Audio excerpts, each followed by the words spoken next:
welcome to the special sponsored feature show on CNN ID, and OP Jindal Global University presents Global Careers in Law, International Affairs, Business and Public Policy.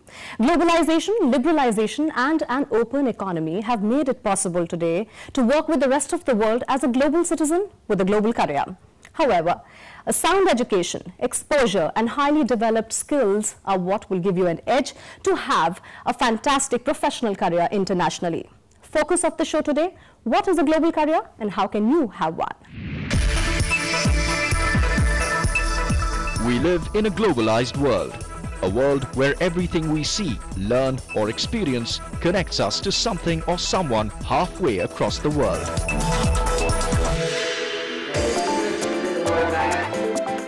This wave of globalization, especially in India, presents us with great opportunities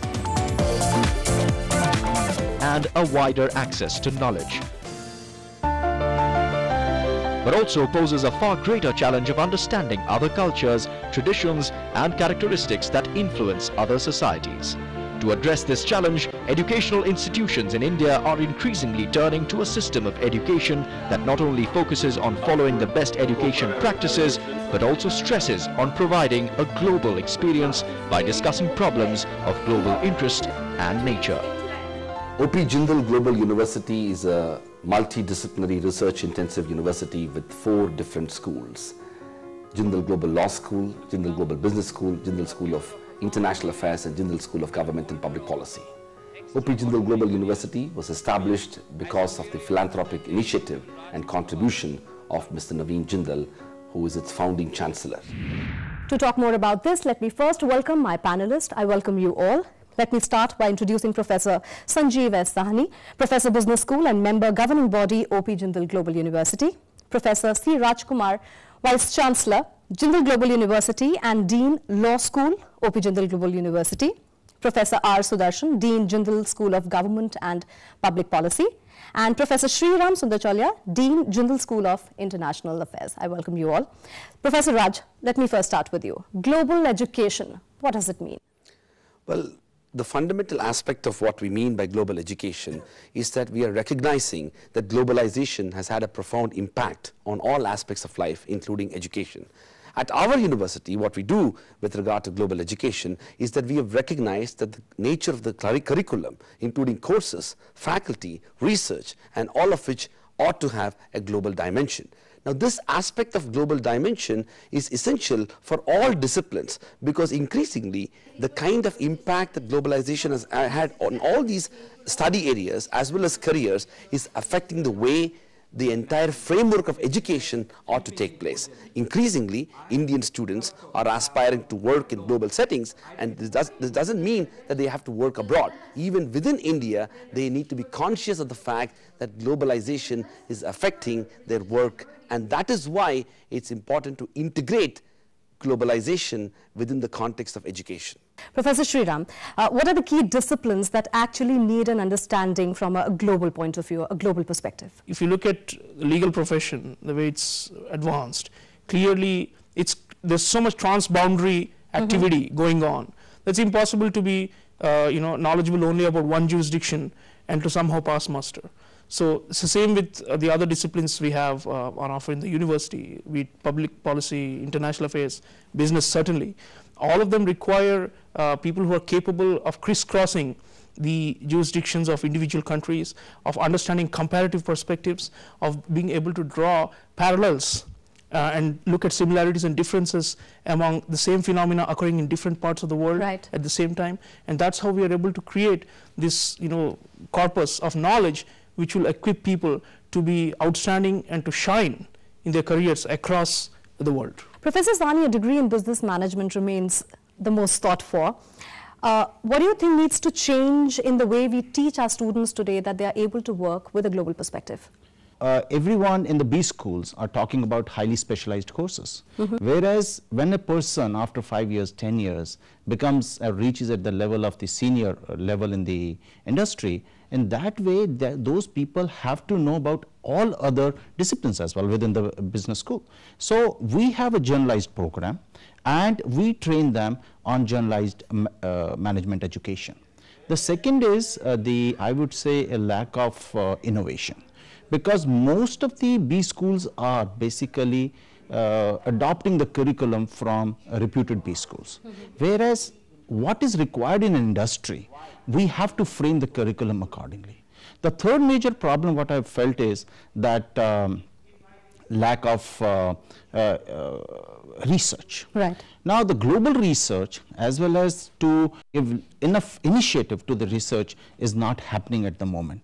Number of people doing summer internships in industry, but how good the research projects they are carrying out is something we are offering to our students in the business school. When we talk about a global business school, I would say that there are two things happens. One, we train them about the complexities of the global environment. Right. And second, we empower them to make them the global leaders. Professor Raj, if I may ask you, we are talking about legal education in the country, and the industry has seen such a huge change, whether it is corporate law or now the legal outsourcing. Has there been a change in the way now legal schools are looking at education, and how do you make a difference?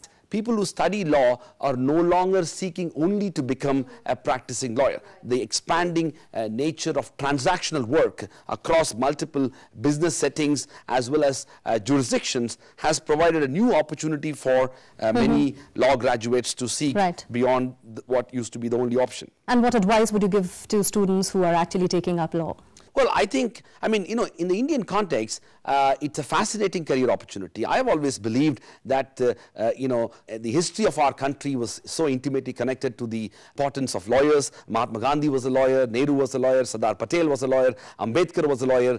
The foundations of Indian democracy were in many ways shaped by the role of lawyers. Of course, over the years, the nature and contours of law and legal profession has significantly changed. But today, if I were to identify one of the most not only attractive in terms of financial incentives, but also in terms of satisfaction, what a lawyer could do, there is a phenomenal opportunity for lawyers to work both in domestic context within India as well as international. Increasingly, as India aspires to establish a rule of law society, law and rules and regulations will be the critical aspect in which lawyers will shape the future of both Indian democracy as well as the nature of business and society. Let me talk about international affairs. Professor Sriram, do you think there is a need for a unique and a more specific degree now in the field of international affairs vis-a-vis what used to be in the past? Absolutely. Times have changed, and the combination of disciplines is what makes international studies holistic and complete. In the past, we have done political science subfield called international relations only at the master's level. But what we have been offering at OP Jindal Global University is an attempt to create a composite or a synthetic international affairs program, what we call the Masters in Diplomacy, Law and Business. And the need for it is ever greater today because the interrelation between states, markets, and the regulatory environment in which these two interact is what is creating the policy space in which all human conduct is occurring right now. But Professor, are there enough opportunities, or is it a niche industry? No, I certainly think this is a growing. If you look at the top graduate schools of international affairs around the world, in the United States and in Europe, in Japan and elsewhere, the students who come out of these schools have been doing exceedingly well.